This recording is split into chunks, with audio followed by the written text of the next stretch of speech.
Hello, everyone, and welcome to Belize Tourism Futures. Today, I'm joined by Bella Zabaneh, the current Miss Universe Belize. Welcome, Bella. Hi, thank you for having me.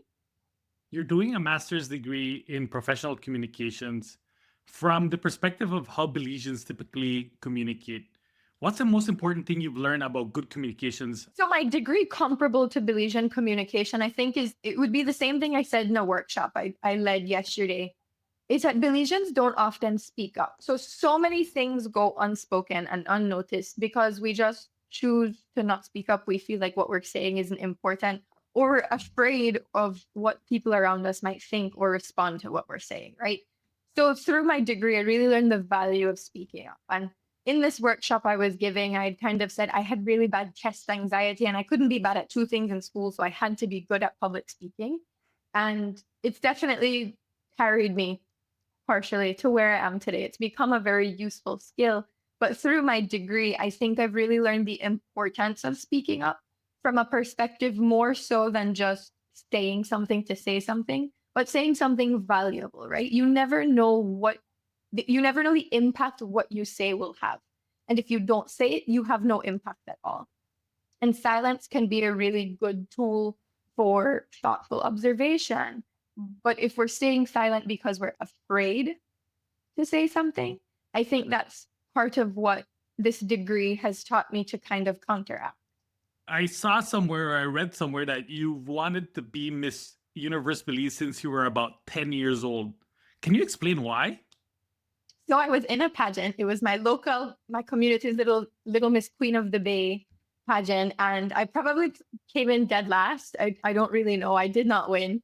And somebody came up to me that night, and I remember distinctly this being the first time that I had any understanding that two of my aunts were former Miss Belizes. So after I had lost the pageant, probably still in tears, somebody came up to me and said, "Will you be like your two tias? Will you ever be Miss Belize?"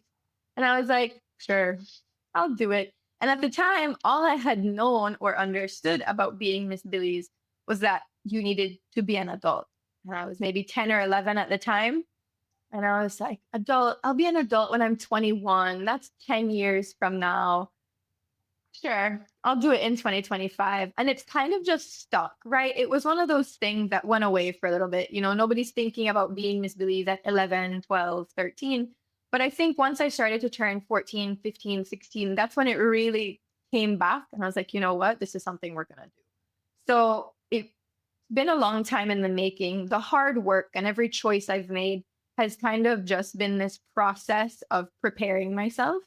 And I'd say the really heavy work that I put into it started once I was like 16, 15, because that's when I started my nonprofit. And my nonprofit has been a really big launching pad to get me to where I am today. You seem particularly driven. Where do you think that drive comes from? Have you heard of the theory of socialization? No? Okay, so essentially, it's this theory in social sciences that says you are the result of the people and the environment that raised you. And while you can choose to not be like the people and the environment that raised you, I would say that I'm very much a product of that. I come from a service driven family, and it's pretty much all I've ever known. I would be the 6-year-old kid sitting around my grandmother's dinner table, like having political debates with all the adults in my family. And I think it really just comes from a who I was raised by thing. I don't know anything different. And so my drive comes from the people that raised me and the environment that I was raised in.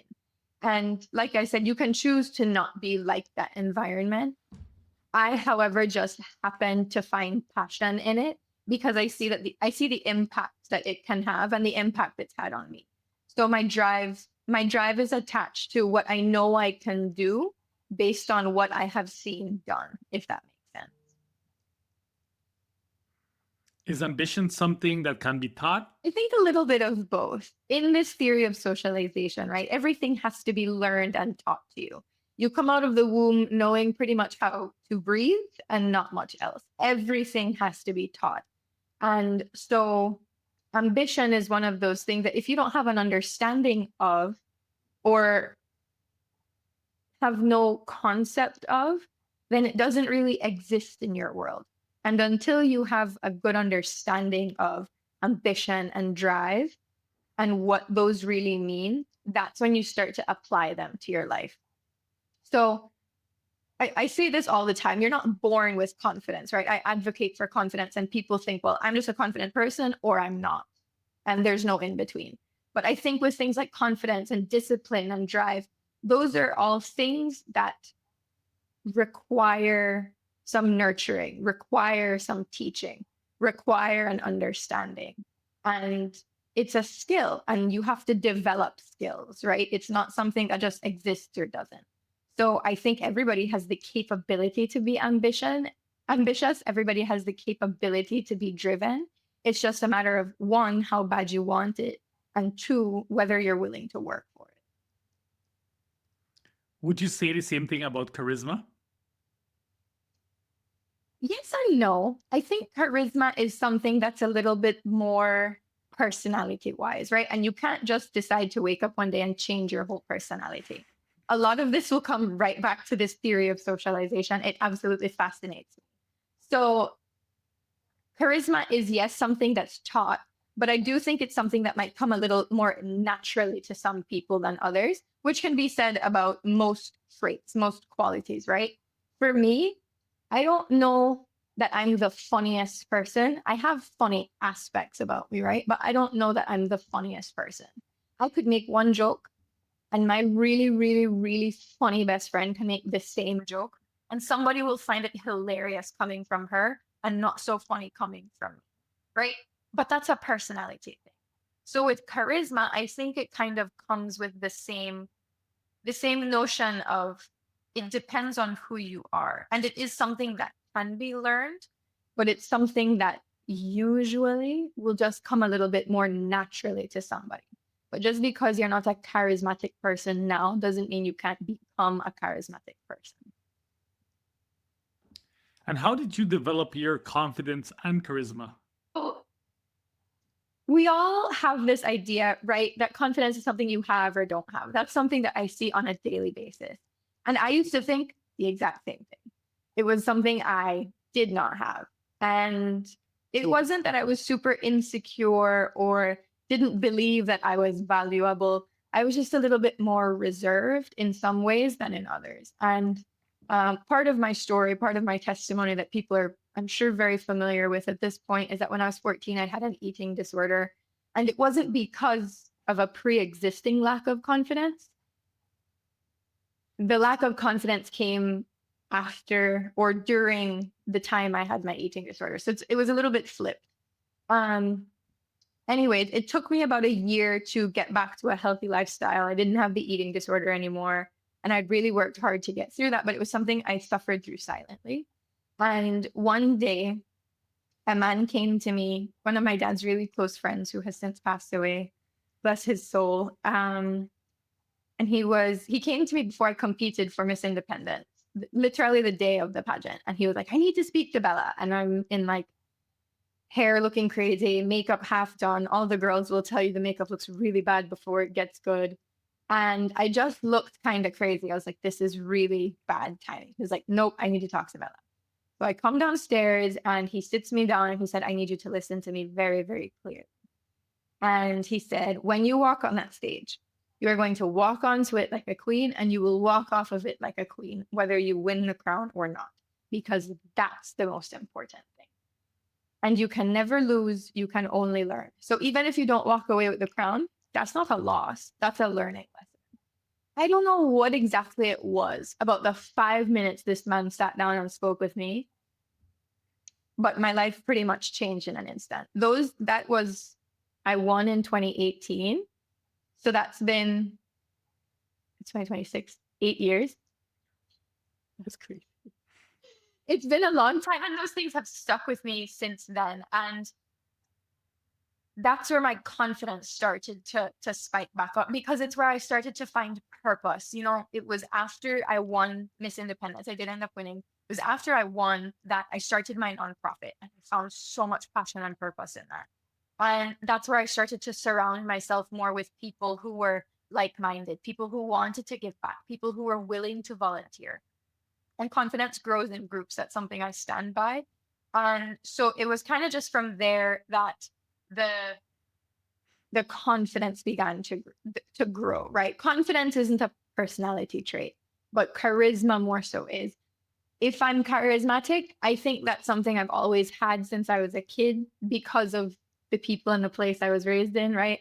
And even if it dipped during my dark time, once I refound confidence, it's something that I think came back, right? There are still days even today where I don't feel the most confident or the most charismatic, but just because you don't feel it doesn't mean you're not. And I think that's something people forget. So where does it come from? It comes from a long journey and a long time of working to get better about what I believe about myself and the people that have spoken into my life all these years. So many young professionals, many young Belizeans enter professional spaces feeling very timid. What do you think we're not teaching early enough, or what are these individuals not experiencing early enough? This might sound crazy. It's a little bit of a hot take, but from a personal perspective, people have always told me that I'm intimidating. And so they will come to me and be very timid, right? However, one of the things that they never think about is that there are also situations where I might be intimidated by somebody else because of the power distance between me and that person, because of their leadership or their ability to communicate better than I can, because they've accomplished more than me. So I look up to them and respect them. However, it's a two-way street. And I think people forget that a lot of the time. And I'm not saying you can teach somebody that just because somebody is intimidating doesn't mean you're not. But we need to find a way to turn being timid into just showing up and being respectful, right? Because one thing that I learned when I was very young is that being afraid and being excited actually release the same chemicals in your body. It's about how you interpret them. And interpretation is an important thing that I think is attempted to be taught in school, but might not be taught in the way that it should be. So reframe feeling timid as, well, somebody might also be intimidated of me. Not that that's healthy, right? But it's just this, everything is a brain game. So reframe what it is that you're feeling, and that helps you kind of combat what you're experiencing. When I got on this stage and competed for Miss Belize, people thought I was the most outgoing, the biggest personality, the most confident. And then you could ask the girls who I competed with on a day-to-day basis, and I was just normal, all of those labels went away and I just became a normal girl like everybody else. And it wasn't about being timid or being intimidated or being shy. It was just about being genuine and respectful. So I don't think I made any enemies on that stage. But your connection with people is important, and your connection with people is based on their interpretation of you. So I think it all comes back to interpretation. Are you interpreted as timid? Should you be interpreted as timid? If people see you as timid, why? And if you are, then let's reframe it. Let's show up and be excited and respectful, because that's something that's valued in a workspace, right? In a professional setting. And how can we think differently about the chemicals going on in our body? How can we respond to what it is that we're feeling in a more positive way instead of a more negative way? Something else I want to touch on is curiosity, the desire to learn, explore, and develop yourself. Do you think this is something that people are born with, or is it taught? And why do so many people don't have it? I think curiosity is more of a natural thing when you're learning, right? And so we see curiosity and creativity. I put the two together all the time. We see that more in kids. Children who are learning things they've never heard of before, these concepts that are totally foreign to them, and it's just fascinating. Fascination is something you experience very young. And I think as we grow older, we start to see like preteen, young teenager, that's when your curiosity and your confidence and your creativity dip. One of my stories is that I graduated valedictorian, super creative, like really just in my element from standard 6. And then my mom put me into homeschool and I lost contacts with people. I lost my ability to be creative because everything was on a computer screen. And I just didn't care anymore. I wasn't curious because I never really found learning through reading. I found learning through discussion. I wasn't talking to anybody. So all of these traits completely went away. And there's a big difference between primary school and how things are taught there and high school and how things are taught there, which that transition is that same like preteen, young teenager age range where things just dip. These are all scientific studies. So I think curiosity isn't something that can be taught. I think it's something that's inherent. It will just come and that will be attached to fascination. But curiosity and creativity are something that can be given and taken away. And so many people lose their creativity, their creative outlet when they grow up, and they lose their ability to be curious because nothing fascinates them anymore, right? So many people I have met are know-it-alls. They know everything about everything, so nothing interests them, nothing fascinates them, and they just lose. They lose it, right? They lose their creativity and their curiosity. And so I think that just leads them into adulthood and they never find something to be passionately curious about or fascinated with. And in the adults who do have a fascination, you see more of this ability to be creative in different ways. It's not necessarily, decorating a Bristol board for a presentation or building a farm or a solar system in primary school. It can come in new and different ways. But people who work in like marketing and sales, and they find creativity through telling stories about what they're trying to sell you, right? So it can come in different ways with different age ranges. But I think too many times people get too comfortable with the things they know and they have no desire to learn anything different. So I would say that's why it kind of goes away and doesn't come back. And it's not necessarily something that can be taught. It kind of just exists until it depletes. But just because it depletes doesn't mean it can't come back. I am a very creative, very curious, very fascinated person, but I did lose that when I was, in that 1 year of homeschool, and I had to really dig deep to find ways to be curious again in high school.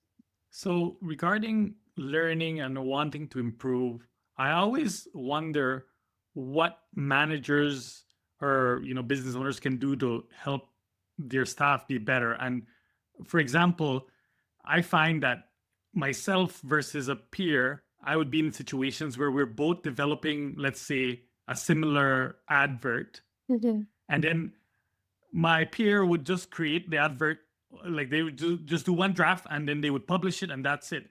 But myself, I would go and do iteration after iteration, and then it'd be like 4 or 5, 6 until I find that it's like almost perfect. And then I never understood, like, okay, why would someone just like stay at draft number 1 versus the 5th one, or the final version?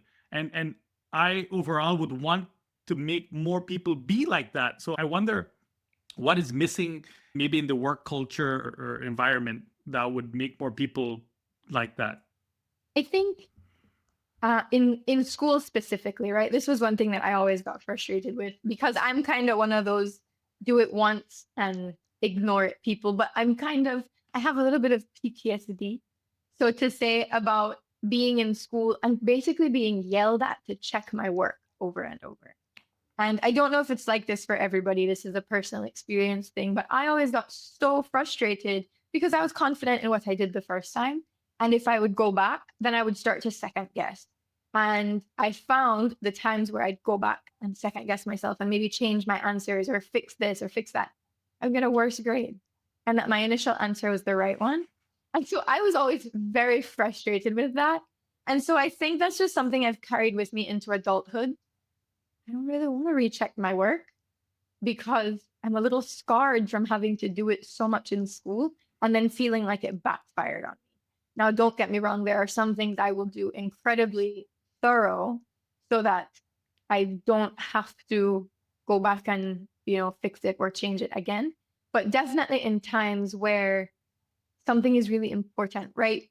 This advertisement you're doing, if we have a specific market, then we have to make sure that it appeals to that market. If there's something specific that we're trying to communicate, doing it once and not getting any reviews on it might not make it the best for what we're doing. So there are times in which I'll go back and make sure that what this is the perfect or as close to perfect thing as we can get to, right? For me, that was my routine on the Miss Universe Belize stage. You can ask the people, specifically my mom and my sister, they were there with me at every training session. If people think I just randomly decided this is going to be my routine and I'm sticking to it, you're very wrong. I would do this over and over and over, and I would record myself and think, I just don't like the way this looks. How can we change it? How can we make it better? How can it work with the gown I wore back? All these different things. And so you have to go back and workshop it over and over and over. And I think from a different perspective, but if you can pull it or use it metaphorically in a similar sense, I've never believed that practice makes perfect, but practice will make permanent. And so to use that in this case, doing something over and over, kind of the practice, right, of it, won't necessarily make it perfect because it could be just fine the first time. My first walk was just fine, but it wasn't as close to perfect as I could get. And then once you do it enough times to where you're confident in what you do the first time, so I would practice and figure out and workshop this walk that by the time I could just do it the first time perfectly, it had become permanent, right? It was muscle memory. So I think with this advertisement, there are some people who've maybe been doing this for so long that doing it once is good enough. They know this works. And then for other people, it might be a little bit more of a, I have to figure this out. I have to workshop this. I know it could be better. How could it be better to really figure that out? I think, yes, talking about your routine is a perfect example because a lot of people would just have done like their routine once and that's it. But you said that you did it multiple and multiple times until you were comfortable or happy with the result. So my question is like, why do some people have that and some people don't? I wonder if, I don't know if this is like a too high level question, but I'm just really curious and I would like Belize to have more people like that, the ones that are continuously wanting to learn and improve. I don't know that I have an answer for that, if I'm being completely honest. I think it is one of those things, kind of like people lose the fascination, they lose the energy, they don't have the motivation to do it. And that's something I see all the time. And it's something that I guess similar to you is very frustrating, right? Because we just don't understand. And I wish more people would be willing to just try again. Try something new. Try to find a new fascination. Try to figure out something that just makes your brain like go crazy, right? Like I said, I'm fascinated with this theory of socialization. And honestly, anything in like social sciences just blows my mind. And I found joy in that. And I find curiosity and creativity and wanting to know as much as I can and be the best I can in those fields. And I think a lot of times people get very comfortable. I've learned to be comfortable being uncomfortable. There is never a time where I'm like sitting doing nothing, where I'm like, this is peaceful. Like comfort to me stresses me out. I need to be doing something all the time, even if what I'm doing seems like nothing, like typing on my computer, but laying on my couch, right? My brain is still working. And I wish more people would do that, like find what it is that makes your brain tick. But I don't know that that's something I could really give like a good answer on, like why people don't. I don't really know. It might be a socialization thing. It might be, I'm gonna sound like an adult here. It might be like phones, like we've lost our ability to stay focused on something and really just work at it for a while and want to learn more about it because we've gotten so caught up with like doom scrolling on TikTok that we don't have an attention span to do anything else. It could be a lot of different things, but I would be interesting to learn more about that. Yeah. Let's jump into like the final segment of this session. I'll be talking about the role models and the importance of having mentors. Outside of your parents, did you have any mentors or role models growing up? Oh, absolutely. Not that they were long-term mentors, but we had every summer a team come down from churches in the US that would help us put on this youth conference. And so they would stay with us for 2 weeks, maybe in the summer. And I really got to know them and learn a lot about them. And this is why I think I'm so mature at just 22 years old now. People are always like, I thought you were so much older than you are. And they've said that pretty much my entire life. And I think that has a lot to do with the fact that I was just always around people who were older than me. Not even old, like young 20s, but of the time when I'm 11, 10, 9, 8, that has an impact on your perception of an 8-year-old when they start to take on the traits of a young adult. So those people I would consider mentors, even if like I couldn't tell you what their names were, right? I met so many of them. But then my grandparents, I still have all four of my grandparents. And I really don't know what I would do without them. They're a big part of the reason I am who I am. I even find ways to look at my younger sisters as role models, They are different than me. They find different interests in things than I do, and I can learn from them in many different ways. But then also teachers, professors in university, I think every person who's had a little bit of impact in my life is somebody I view as a mentor. Um, I really wouldn't be the person I am if it wasn't, like I said earlier, for the people who've spoken into my life all these years, over all this time. And so I'm really grateful for them. But mentorship is something that's so, so important. We're not meant to do life alone. We're not meant to think of things and have to go through hard times and figure stuff out by ourselves. That's not how life was designed, right? And so to be in community and to be in groups is really important. I couldn't be in a group of other people going through the same problems at 22 years old and just being able to talk through things with them and relate to them for being a 22-year-old also going through something, right? We can learn something from everybody. So I don't look at mentorship from necessarily having one person I look up to, right? It's a community thing. It's something that I see as valuable because it's a group thing. And I know there are some people who will agree with me on that, some people who don't see it that way. But Belize is an honor culture. So everything is community oriented. We really honor the people around us. And everything seems to be very close knit. And I think that's part of why I see mentorship the way I do, because I've come at it from a perspective of an honor culture. You have something to learn from everybody around you. Somebody always has something valuable to offer, and you do for them also. So looking at it from that perspective has definitely changed my view of mentorship and made me appreciate it even more. What actually makes someone a good role model or mentor?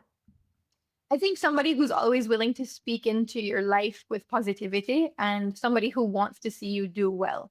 I've seen all too often people who swear they're mentors, like just want good for them. And then you look at their mentor and you don't really see somebody who wants well for others. They're very competitive, and competition can be a healthy thing, but almost to a degree of you're competing with the person you're mentoring, which seems a little bit out of whack.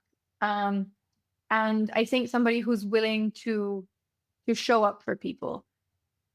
All of the best people in my life show up for me no matter what I'm doing. My family, the people closest to me, my friends, my boyfriend, his family, those people will all show up for me all the time, no matter what it is that I'm doing. And I would do so for them, right? So speaking positively into your life and encouraging you to do good and right things with moral value, but then also people who are willing to show up. I know there are professional mentors, people who quite literally will speak positively into your life and give you great advice, but not necessarily be able to show up for everything you're going through. But people like coaches, people like parents and teachers, those are the people who you spend a lot of time with who have big impact on your life. And if they're doing it right, those are good mentors to have.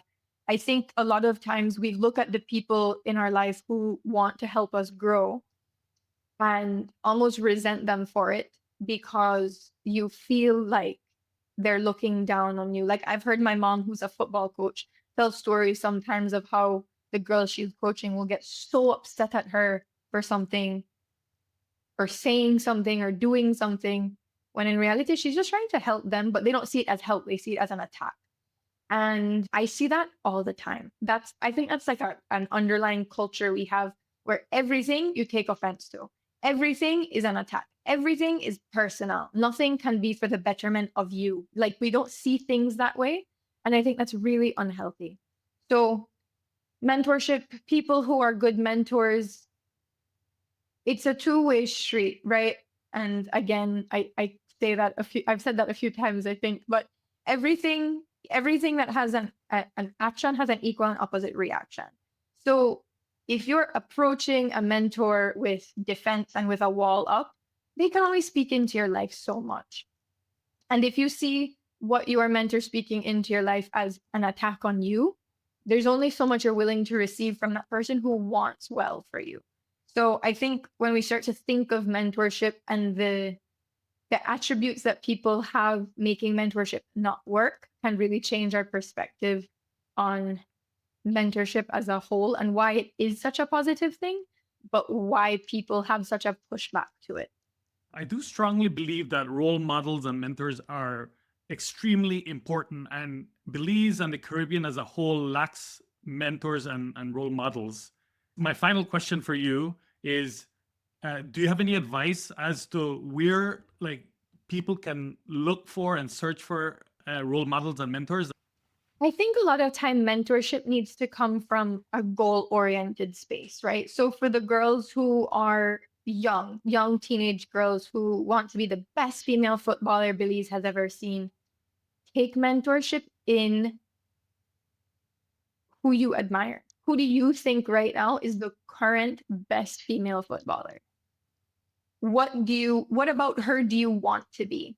Learn from her. What about her do you want to be better at? What about her do you not want to be?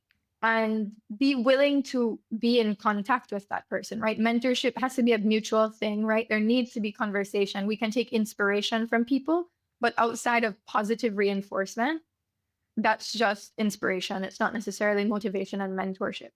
So find somebody you want to be like and take mentorship in that person. Find somebody who does what it is that you want to do, right? I've met a few people who are small business owners who still want to be a small business owner, but look up to bigger small business owners who have done more in their field, right? For example, I will name drop here. One of the people that I've taken huge inspiration by simply for the way she runs her business and gives back is Khadija Asales, I think I'm saying her last name right, who owns Kaj Expressions.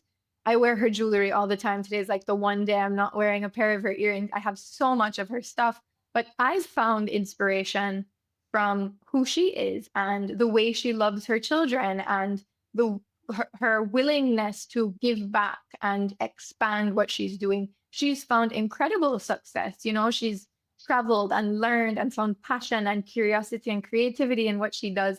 And I think those are traits that a good mentor should have to be able to speak into the life of somebody else. So I think when you look at small businesses, find a small business owner who's doing and accomplishing the things that you would find to be good in your own life, right? Everybody is different. You cannot be exactly like the person you want to be your mentor. But I think that's the point. You shouldn't want to be exactly like them. You should want to learn from them. So look for people you can learn from and find mentors in them. My guest today is Bella Zabaneh. Bella, thank you for being on Belize Tourism Futures.